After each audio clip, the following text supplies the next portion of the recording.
le risque de lui répondre. Vous avez la parole. Cher Président, chère jury, Mesdames, Messieurs, 1er décembre 1955, Montgomery, en Alabama. Une femme à la peau noire qui en avait assez de toutes ces injustices et discriminations raciales refusa un jour qui lui était prédestiné au nom de tout l'avenir de son ethnie de tout simplement abandonner sa place à un homme blanc dans le bus. Le chauffeur lui ordonna de céder sa place immédiatement, mais cette dernière persista et exclama « non » dans le plus grand des calmes. Le chauffeur s'empressa alors d'appeler la police et la femme fut conduite en prison. 1er décembre 1955. Et cette femme à la peau noire rentra dans l'histoire avec un grand H. Elle s'appelle Rosa Parks. Par ce geste symbolique contre la ségrégation, Rosa Parks contribua à changer le visage de l'Amérique. Eh bien, le voici l'événement qui manquait à toute une population pour déclencher la destinée. Mais alors, hasard ou bien destin? Providence ou coïncidence? Écrit ou non écrit? Les jeux étaient-ils déjà faits pour Rosa Parks? Ou bien avait-elle encore l'opportunité de métamorphoser le cours de sa vie? Ce que je sais de source sûre, c'est que si cette femme ne s'était pas ce jour-là décidée à faire changer le cours des choses, le statut des Noirs serait le même qu'il y a 50 ans. Et si après cet acte si inopiné, Martin Luther King ne s'était pas engagé à son tour dans une lutte? Et si son fameux discours « I have a dream » n'avait jamais été prononcé le 28 août 1963 devant le Lincoln Memorial à Washington? Et si tous les débats qui ont suivi cet événement n'avaient jamais eu lieu? Et si aucun militant ne s'était pas mené pour que les Noirs et les Blancs soient reconnus égaux aux yeux de la loi? Et si... Cher auditoire, en ce début de discours, trop de « et si » sonne creux et vide dans vos oreilles. Mais si je suis certaine d'une chose, c'est que rien n'arrive par hasard. Car, comme l'a si bien dit Ferdinand Galliani, si le monde était vraiment gouverné par le hasard, il n'y aurait pas autant d'injustice, car le hasard est juste. C'est ainsi que Rosa Parks a fait le choix de faire bouger les choses dans sa propre vie, n'attendant alors plus rien de la part d'un quelconque hasard. Elle a fait le choix de prendre son destin en main. Il y a de ceux qui disent que le destin est au-delà de notre contrôle, que nos destinées ne sont pas à notre portée et que le hasard fait promptement mieux les choses. Mais je sais mieux que quiconque que notre destin vit en nous. Il suffit simplement d'être assez courageux pour le voir. Le destin, mesdames et messieurs, je voudrais vous parler avec conviction de cette puissance surnaturelle qui fixe de façon irrévocable le cours des événements. Puissance que mon contradicteur semble mal connaître. Cette force administrant notre avenir n'est pas synonyme de chance, de hasard, de coïncidence, car la destinée, c'est ce qui nous est attribué à chacun. Disposer de notre destin, c'est disposer de notre liberté. Et être libre est la clé du pouvoir. Alors, si vous ne décidez pas de votre destin, c'est votre destin qui décidera pour vous. Le destin ressemble alors à un restaurant étrange et impopulaire, rempli de petits serveurs singuliers qui vous apportent des choses que vous n'avez jamais demandées et que vous n'appréciez pas toujours. Nous nous trouvons alors condamnés à devoir manger dans le restaurant le destin à chaque jour qui passe. Toutefois, ce restaurant nous concocte parfois de belles surprises. Deux âmes ne se rencontrent jamais par pur hasard. Oh, âme sœur, si je fais ta rencontre en cette belle soirée, alors sache que c'était le destin. Et si nos chemins sont amenés à se séparer, alors n'oublie pas que c'était aussi écrit. Chère audience, il y a des âmes qui, d'un simple frôlement, nous condamnent à éprouver le désir d'errer à leur côté pour l'éternité. Ces âmes qui nous donnent le sentiment que c'est une comme une sorte de délivrance. Alors, peut-être ces rencontres émanent-elles du passé, du destin, et peut-être bien que finalement, je ne choisis pas ce qui va se passer. Mais n'est-ce pas beau de voir que la vie est une surprise permanente? N'est-ce pas beau de voir que les jeux de l'amour guident notre cœur? Dès lors, allons-nous tomber sur pile ou face? Les jeux seraient-ils faits d'avance? Rien ne va plus. Que faire? Qu'est-ce que le destin a défini pour moi? Je ne vous dirai pas, comme l'a si assurément dit mon contradicteur, que vous n'avez pas de but précis.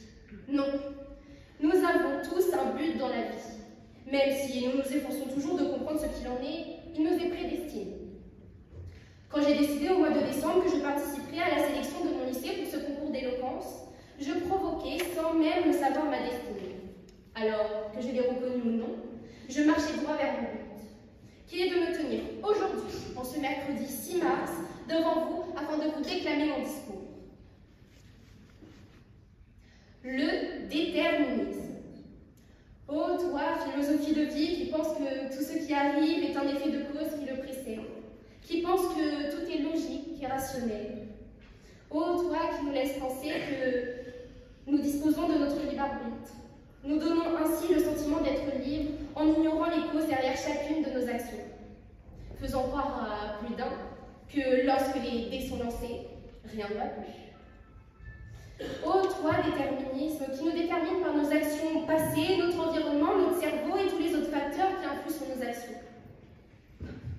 Je blâme cette philosophie de vie qui le détermine. Vivez librement. Mesdames et messieurs, je vous invite à vous abstenir de cette mentalité. Car la liberté, c'est le choix.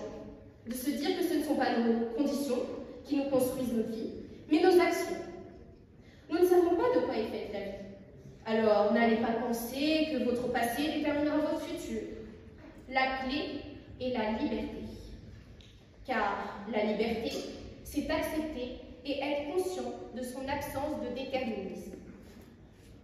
Alors, j'invoque la liberté, car il est le plus noble des caractères de la volonté humaine.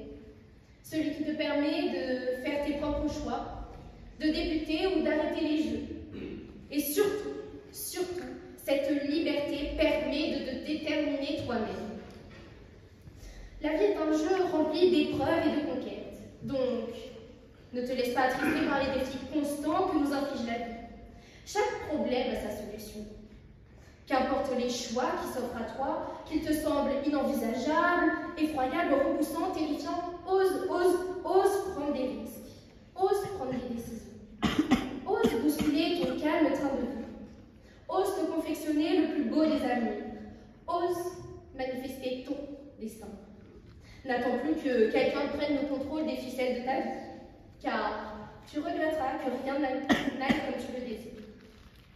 Il ne dépend que de tes perceptions, de tes choix, de ta détermination et bien évidemment de ta volonté. La persévérance remarquable de cette championne de tennis, seule sur le terrain avec ses peurs, qui est menée de 7 à 0. La fragilité de chaque coup que cette dernière donnera afin d'accéder à la victoire. Le refus d'abandonner la partie, l'absence même d'une once de désespoir. Mais prenez donc exemple, œuvrez, car cela vous facilitera la voie pour laquelle vous avez été créé. Celui qui a l'opportunité de changer sa vie et attend que le hasard joue pour lui, perd sa vie. Alors, n'attends plus que les choses te tombent du ciel et décide que même si les jeux sont faits, chaque chose trouvera la place qui lui appartient. Au final, le destin devient la conséquence de nos choix, de nos actes, de nos actions, de nos relations conjuguées avec notre potentiel inhérent et de notre liberté. Alors, je vous le demande, pensez-vous que nous avons une destinée? Sommes-nous réellement des êtres libres? Quel ennui de ne pas savoir. Quel ennui si l'on savait. Chers membres du jury, chers auditoires, je vous l'affirme, le pur hasard n'existe pas. Quand on veut savoir affronter la mise, il faut parfois savoir prendre des risques. pour en récupérer une nouvelle, employer des stratégies et des techniques brillantes afin de remporter la main. Soyez le maître de votre jeu. Imaginez, je suis en train de jouer au poker, les tensions sont vives, le jeu est lancé, les enjeux sont fixés, il n'y a plus de retour arrière possible. Mais il faut continuer à avancer à tout. Utilisant une technique irrévocable, j'ai bien lu la main de mon adversaire et j'ai suivi la relance de ce dernier sur un tableau 3-3-7-4. Mon adversaire ayant alors misé en bluff et en hasard. Je fais preuve d'excellentes compétences de lecture et paye avec une hauteur T grâce à ma 10e carte. Et bam, un hero call qui marquera l'histoire du poker.